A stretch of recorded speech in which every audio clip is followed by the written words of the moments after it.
Hello everyone and once again welcome to NS online education. My name is Naveen Kumar. आज बच्चों हम continue करेंगे अपना मटेरियल बैलेंस और पार्ट 3 में आज हम कवर करेंगे types of material balance and unsteady state material balance. तो चलिए स्टार्ट करते हैं। बच्चों आप लोगों के लिए एक अनाउंसमेंट है कि हम लोग 1-on-1 सेशन की फैसिलिटी स्टार्ट कर रहे हैं। तो अगर आप लोगों का कोई डाउट है या फिर कोई टॉपिक है जो आप पढ़ना चाहते हैं या फिर करियर से रिलेटेड गाइडेंस आपको चाहिए तो आप हमें ईमेल कर सकते हैं nsonline.education@gmail.com पर, या आप हमें इंस्टाग्राम पर मैसेज भी कर सकते हैं। ये सेशन मैं और राहुल सर प्रोवाइड करेंगे और ये सेशन चार्जेबल होगा। बच्चों इस वीडियो में जो मटेरियल बैलेंस इक्वेशन ड्राइव करेंगे वो एग्जाम के लिए इतना इंपॉर्टेंट नहीं है, बट इससे आपके कॉन्सेप्ट काफी इंप्रूव होंगे। तो देखिए जो आपका मटेरियल बैलेंस है वो हम 3 सिचुएशंस के लिए फाइंड आउट करते हैं, जिसमें फर्स्ट है for a complete process, second है for a period of time और थर्ड है एट पर्टिकुलर इंस्टेंट। ठीक है, तो इन तीनों कंडीशन के लिए हम फाइंड आउट करेंगे और यहाँ पे आप क्लियरली देख सकते हैं इसका मीनिंग क्या है। यहाँ से आप कंसिडर कीजिए कि आपका स्टार्टिंग टाइम है और ये आपका कैपिटल टी जो है वो आपका रिप्रेजेंट कर रहा है जब आपका प्रोसेस कंप्लीट हो गया है। तो इस पूरे टाइम पीरियड के लिए जब हम फाइंड आउट करते हैं तो वो आपका आएगा कंप्लीट प्रोसेस के अंदर। सेकंड है for a period of time, जहां पे हम एक टाइम इंटरवल कंसिडर करते हैं। फॉर एग्जांपल यहाँ से T1 से लेकर के T2 ये आपका क्या है, एक टाइम इंटरवल है जिसके लिए हमें आपका मटेरियल बैलेंस इक्वेशन ड्राइव करना होगा। और थर्ड है एट पर्टिकुलर इंस्टेंट, यानी कि एक फिक्स टाइम, यानी कि इस टाइम पर एग्जैक्टली इस टाइम पर आपको फाइंड आउट करना होगा मटेरियल बैलेंस। ठीक है, तो जो बच्चों हमने पार्ट 1 में जो इक्वेशन देखी थी, that is mass in minus mass out plus mass generated minus mass consume equals to mass accumulated. ठीक है, ये इक्वेशन देखी। तो ये जो इक्वेशन है बच्चों ये रिप्रेजेंट करती है फॉर अ कंप्लीट प्रोसेस। ठीक है, तो यानी कि दैट मींस यहाँ पर जो एम आई है वो है आपका total mass in minus total mass out plus total mass generated minus total mass consumed equals to total mass accumulated within the system. ठीक है, तो बच्चों इनको जितना लिखेंगे उतना आपको प्रैक्टिस हो जाएगा और उतना ही जल्दी आपको ये क्वेश्चंस याद हो जाएंगे। नाउ तो ये तो कॉमन है, ये हम देख चुके हैं पार्ट 1 पार्ट 2 में ना। तो ये आपका कंप्लीट प्रोसेस के लिए है। अब हमें फाइंड आउट करना है for a period of time और एट पर्टिकुलर इंस्टेंट।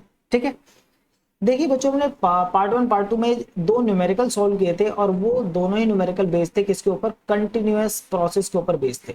ठीक है, और वहां पे जो आपने देखा कि वैल्यूज आपको प्रोवाइडेड थी आइदर किलोग्राम पर आवर में या फिर किलोग्राम पर डे में। ठीक है, ये इन्हीं यूनिट्स में आपको प्रोवाइडेड था। और ये जो यूनिट है बच्चों ये रिप्रेजेंट करते हैं किसको, रेट को। ठीक है, रेट्स को रिप्रेजेंट करते हैं और स्पेसिफिकली बोले तो रेट ऑफ मास फ्लो, या तो मास फ्लो रेट को रिप्रेजेंट कर रही हैं या फिर रेट ऑफ मास जनरेशन को रिप्रेजेंट कर रही हैं। ठीक है, तो यहाँ पे आप देख सकते हैं रेट का मीनिंग होता है विद रिस्पेक्ट टू टाइम, और आप यहाँ पे देख सकते हैं दोनों यूनिट्स में आपका क्या है, टाइम डिवाइड में है। ठीक है, तो दैट मीन्स रेट जहां भी आपको रेट वर्ड मिले दैट मीन्स डिवाइड में टाइम आएगा, क्योंकि इसका मीनिंग होता है विद रिस्पेक्ट टू टाइम। तो इस कंडीशन के लिए बच्चों हम इस इक्वेशन को यूज नहीं कर सकते हैं, क्योंकि यहाँ पे आप देख सकते हैं यहाँ पे सिर्फ मास है, यहाँ पे रेट नहीं है। ठीक है, तो इस इक्वेशन को हम मॉडिफाई करेंगे ताकि इसमें हम रेट की वैल्यू पुट कर सके। ठीक है, तो देखिए बच्चों यहाँ पे क्या है, आपका जो एम आई, यहाँ पे देखिए ये जो एम आई और उसके ऊपर अगर आप हेड बना दे एम आई और एम आउट के ऊपर, तो ये आपका रिप्रेजेंट करेगा मास फ्लो रेट। तो एम आई है आपका mass flow rate of A entering the system. A आपका कुछ भी हो सकता है, आपका सबस्ट्रेट हो सकता है, प्रोडक्ट हो सकता है, जो भी आपका सिस्टम के अंदर रिएक्शन चल रही है और जो भी उसमें पार्टिसिपेट कर रहा है वो आपका ए। फिर एम आउट जो है वो है आपका the mass flow rate of a living the system. ठीक है, आर जी क्या है, आर जी है आपका mass rate of generation of species A, और आर सी आपका mass rate of consumption of A. सबकी यूनिट आप देख सकते हैं kilogram per hour, kilogram per hour, kilogram per hour and kilogram per hour. और इसी टाइप की जो यूनिट है ये आपको पार्ट 1 और पार्ट 2 में जो उन्होंने न्यूमेरिकल सॉल्व किए थे वहां पे आपको प्रोवाइडेड थी। ठीक है, नाउ तो हम इसको कैसे इनकॉर्पोरेट करेंगे इस इक्वेशन में, तो इसके लिए आप इसको समझिए इस तरीके से कि अगर आपको मास इन का रेट प्रोवाइडेड है, मास इन रेट, ठीक है, और फॉर एग्जांपल आपको मास इन का जो रेट प्रोवाइडेड है वो है 10 किलोग्राम पर आवर। ठीक है, नाउ दूसरा आपको प्रोवाइडेड है टाइम इंटरवल या टाइम पीरियड। ठीक है, और ये जो आपको टाइम इंटरवल प्रोवाइडेड है वो है आपका 2 आवर्स का टाइम पीरियड है। आपको ये बताना है कि आखिर 2 आवर्स में कितना मास इन हुआ है, कितना मास इन हुआ है सिस्टम के अंदर, ये आपको फाइंड आउट करके बताना है। जैसे कि आप इसको देख सकते हैं मास फ्लो रेट की, ये मास फ्लो रेट जो है आपका वो क्या है कि 1 आवर में कितना मास एंटर कर रहा है, 1 आवर में आपका 10 किलोग्राम जो है मास वो एंटर कर रहा है। यही है इसका मीनिंग किलोग्राम पर आवर का, कि 1 आवर में आपका कितना मास एंटर कर रहा है, दैट इज 10 किलोग्राम। तो अगर 1 आवर में 10 किलोग्राम एंटर कर रहा है तो 2 आवर्स में कितना एंटर करेगा, तो हमें क्या करना है, सिंपली मल्टीप्लाई कर देंगे तो आपको क्या मिलेगा 20 किलोग्राम। दैट मीन्स आर से आर हम कैंसिल कर सकते हैं और आपको यहाँ पे कितना मास मिलेगा 20 किलोग्राम। तो दैट मीन्स हमें क्या करना पड़ा, मल्टीप्लाई करनी पड़ी रेट की टाइम इंटरवल से और उसके बाद हमें क्या मिल गया, मास मिल गया। टाइम इंटरवल को बच्चों हम रिप्रेजेंट करेंगे डेल टी से, ठीक है। तो ये आपको बताएगा कि ये टाइम इंटरवल है और मास इन के लिए आपने देखा एम आई कैप, ठीक है। तो हाँ ये दैट मीन्स कि हम एम आई को लिख सकते हैं M I cap dot del T. Similarly हम मास आउट को भी लिख सकते हैं M out cap, that means mass flow rate of leaving the system dot del T की, और टाइम इंटरवल क्या है, प्लस मास जनरेशन के लिए क्या है, rate of mass generation into del T, और similarly minus rate of mass consumption dot del T, और that will be equals to del M. Del M क्या है बच्चों, डेल एम है आपका change in mass accumulation in the system, ठीक है। जो आपका चेंज आया है, जो आपका मास एक्यूमुलेटेड है सिस्टम में, उसमें जो चेंज आया है दैट इज डेल एम। ऐसा क्यों बोल रहे हैं, ऐसा इसलिए है क्योंकि देखिए आपका जो इनिशियल मास है, फॉर एग्जांपल इनिशियल मास लेते हैं सिस्टम के अंदर, यानी कि जो आपका मास एक्यूमुलेटेड है फॉर एग्जांपल वो है आपका 10 किलोग्राम। तो 2 आवर्स में कितना मास एंटर किया, तो 2 आवर्स में आपका कितना मास एंटर हुआ है 20 केजी। तो अगर इसमें 20 केजी एंटर हुआ है तो that will give you 30 KG. तो final mass will be 30 KG.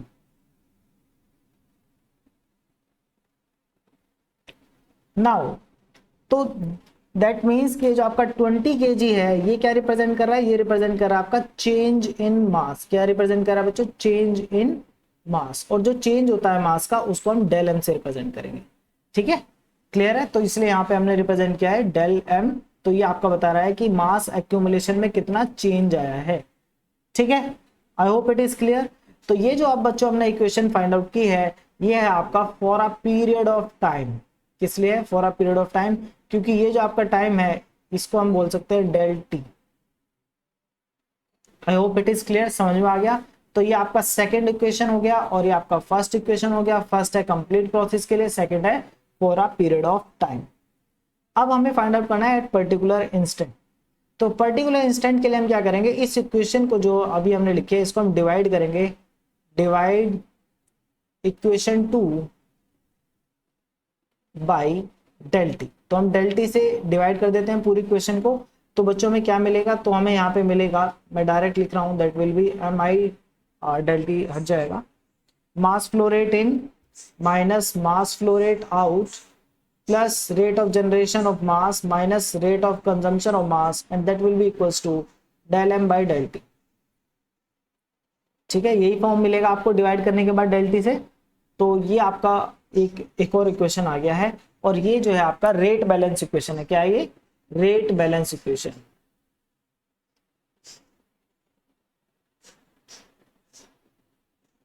ठीक है। तो ये जो रेट बैलेंस इक्वेशन है इसमें हम रेट की वैल्यू डायरेक्टली पुट कर सकते हैं, ठीक है, ये इसका बेनिफिट है।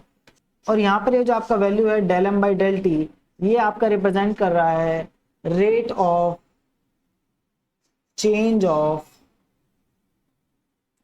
मास accumulated in the system, ठीक है। ये क्या बता रहा है, rate of change of mass accumulated within the system. तो सिस्टम के अंदर जो मास एक्यूमुलेटेड है उसका रेट क्या है चेंज होने का, ये आपका उसको रिप्रेजेंट कर रहा है, ठीक है। तो ये एक तरीके से आप बोल सकते हैं रेट ऑफ मास एक्यूमुलेशन, ठीक है। और ये आपका मास इन, ये आपका मास आउट का रेट, ये रेट ऑफ जनरेशन और ये रेट ऑफ कंजम्पशन, ठीक है। नाउ तो एक आपका ये इक्वेशन बन गया है, ये रेट बैलेंस इक्वेशन हो गया।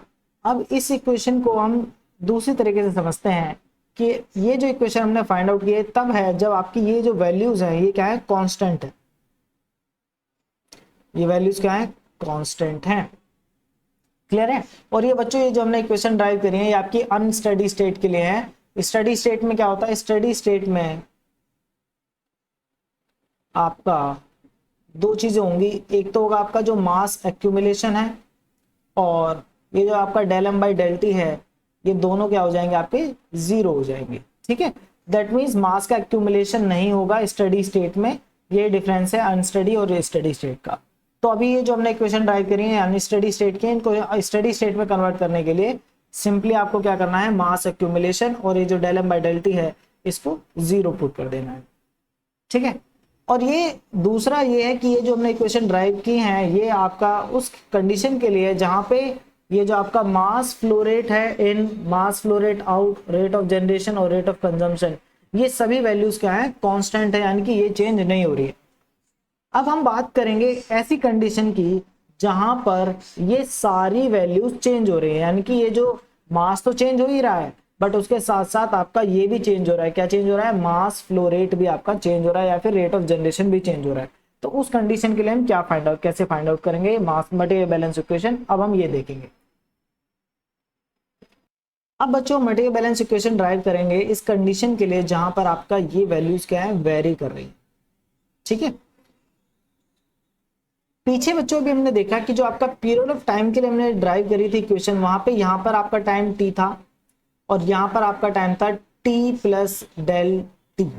ठीक है, डेल टी मतलब यहाँ पे जो डिफरेंस है इनके बीच का टाइम इंटरवल जो है दैट इज डेल टी, और तो जो आपका फाइनल टाइम है वो होगा आपका टी प्लस डेल टी, और जो आपका इनिशियल टाइम है वो है आपका टी। ठीक है, तो इस कंडीशन से डील करने के लिए हम क्या करेंगे बच्चों, हम अज्यूम करेंगे कि जो आपका टाइम है दैट इज इन्फिनिटिवली स्मॉल। ठीक है, ये जो आपका डेल टी है, टाइम इंटरवल है, ये बहुत ही स्मॉल है। कितना स्मॉल है, ये इतना स्मॉल है कि आपका डेल टी अप्रोक्सीमेट जीरो है, अप्रोचेज जीरो।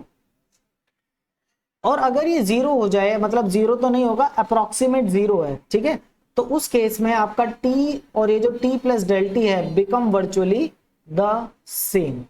आप खुद से अज्यूम कीजिए, अगर मैं डेल टी को, ये जो आपका डेल टी है इसको रिड्यूस करने लगूं तो ये जो आपका ये जो पोर्शन है ये आपका किधर की तरफ मूव करेगा, इस साइड मूव करेगा।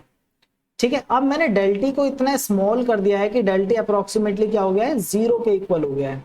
ठीक है, अब क्योंकि डेल टी अप्रोक्सीमेटली जीरो हो गया है तो ये जो आपका टी प्लस डेल टी है वो आपका कहां पर आ जाएगा, वो दोनों सेम पोजिशन पर आ जाएंगे। यानी कि अब यही आपका टी भी है और यही आपका क्या है, टी प्लस डेल टी भी है।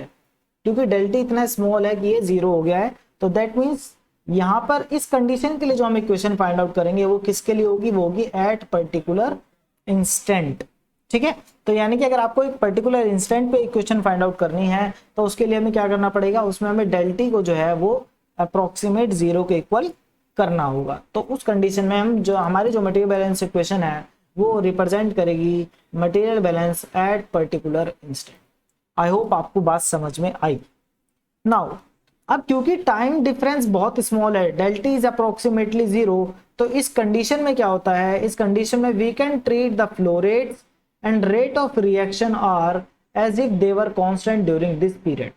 ठीक है, दैट मीन्स ये जो वैल्यूज हैं आपकी ये किसकी तरह बिहेव करेंगी, ये बिहेव करेंगी as if they are constant. क्यों, क्योंकि डेल टी इतना स्मॉल टाइम है कि इनको चेंज होने का मौका ही नहीं मिलेगा, तो ये किसकी तरह बिहेव करेंगी, ये बिहेव करेंगी कांस्टेंट की तरह। ठीक है, when del t is approximately या फिर डेल टी अप्रोचेज जीरो। ठीक है, तो डेल टी अगर जीरो के अप्रोच करता है तो उस केस में आपका ये क्या है, कांस्टेंट की तरह बिहेव करेंगे। क्लियर है, कोई डाउट तो नहीं, यहाँ पे सारी चीजें समझ में आ गई होंगी। तो अब मैं इक्वेशन को ड्राइव कर रहा हूँ इस चीज के लिए।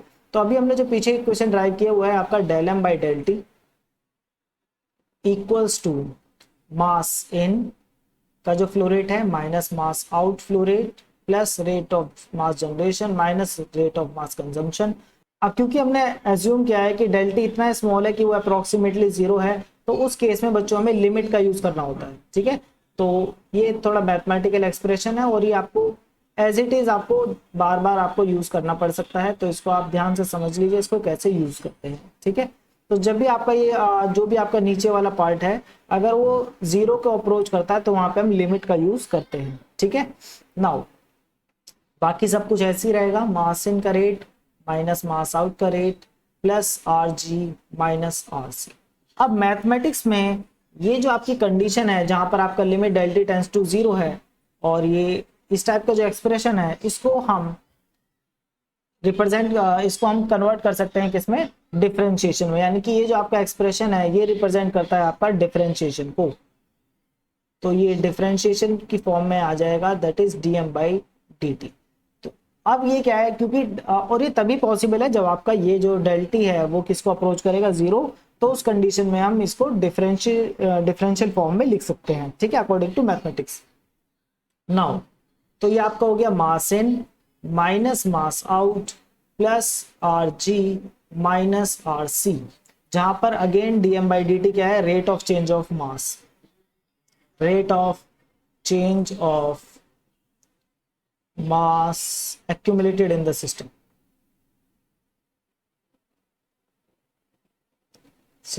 at particular instant, ठीक है। यहां पे ध्यान देने वाली बात है कि dm by dt represent rate of change of mass with time measured at a particular instant, ठीक है। तो यहाँ पे हमने जो इक्वेशन फाइंड आउट किया बच्चों, ये किसके लिए है, ये है आपका eight particular instant. I hope it is clear कि हमने ये क्यों फाइंड आउट किया और किस तरीके से फाइंड आउट की है। तो ये जो बच्चों हमने फाइनल इक्वेशन ड्राइव की है ये आपकी सभी मास बैलेंस के लिए हम यूज कर सकते हैं, चाहे वो हमें कंप्लीट बैलेंस प्रोसेस के लिए फाइंड आउट करना हो, चाहे for a period of time के लिए फाइंड आउट करना हो, या फिर एट पर्टिकुलर इंस्टेंट के लिए फाइंड आउट करना हो। ये इक्वेशन आपकी तीनों के लिए एप्लीकेबल है। कैसे एप्लीकेबल है मैं आपको बताता हूँ। कंसिडर कीजिए कि जो आपका ये कंप्लीट प्रोसेस है ये 0 से स्टार्ट होती है और आपका इसका कंप्लीट होने का टाइम है कैपिटल टी, ठीक है। तो अब देखिए इस इक्वेशन से मैं कैसे फाइंड आउट करूंगा आपका कंप्लीट प्रोसेस वाली इक्वेशन। ये आपका DM by D T equals to mass in का flow rate minus mass out का flow rate plus rate of generation का flow rate minus rate of consumption का फ्लो रेट, ठीक है। dt को एक बार उधर ले जाइए मल्टीप्लाई में, तो ये हो जाएगा mass in minus mass out plus R G minus R C, और यहाँ पे आपका विद इन ब्रैकेट और ये बाहर आपका dt। अब हम क्या करेंगे, अब हम इस इक्वेशन का इंटीग्रेशन कर देते हैं। तो यहाँ पे भी कीजिए इंटीग्रेशन, यहाँ पे भी इंटीग्रेशन कीजिए। यहाँ पे टाइम का इंटीग्रेशन हो रहा है, तो यहाँ पे हमने देखा कंप्लीट प्रोसेस में टाइम है 0 से लेकर के t, और यहाँ पे जो मास का इंटीग्रेशन हो रहा है तो उसको आप कुछ भी कर लिए 0 से लेकर के m वट। तो यहाँ पे आ जाएगा m इक्वल्स टू, अब देखिए इसका अभी dt की मल्टीप्लाई अंदर होगी, तो मैं एक बार यहाँ पे लिख देता हूँ आपका 0 से लेकर के t for mi dot dt minus integration 0 से लेकर के t m out dot dt similarly plus integration 0 से लेकर t R G dot dt और सिमिलरली माइनस 0 से लेकर के t R C dot dt, ठीक है। अब आप इंटीग्रेशन करेंगे तो मैं जल्दी से बता देता हूँ इंटीग्रेशन इसका क्या आएगा।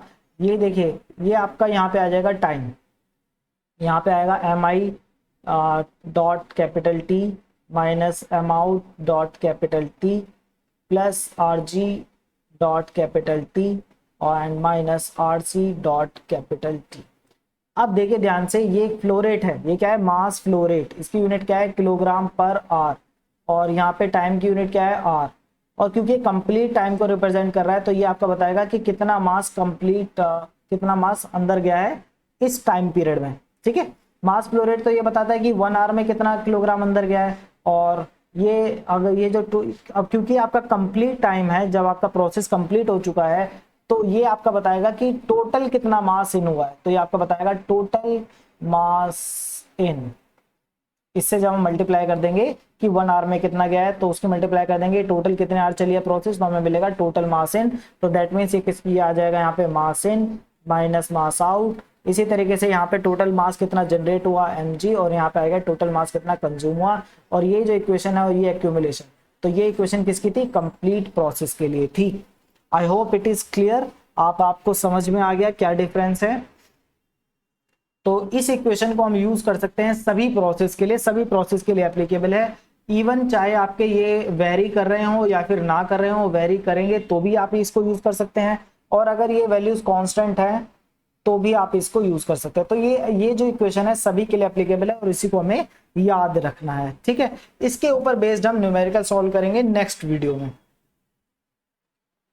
अब बच्चों जो हमने मटेरियल बैलेंस फाइंड किए हैं इसको हम क्लासिफाई कर सकते हैं टू टाइप्स में, एक है आपका डिफरेंशियल बैलेंस और एक है आपका इंटीग्रल बैलेंस। ठीक है, तो डिफरेंशियल बैलेंस जो है उसकी इक्वेशन हमने क्या देखी है, उसकी इक्वेशन है dm/dt equals to mass in का जो फ्लो रेट है माइनस मास आउट का जो फ्लो रेट है plus rate of generation minus rate of consumption.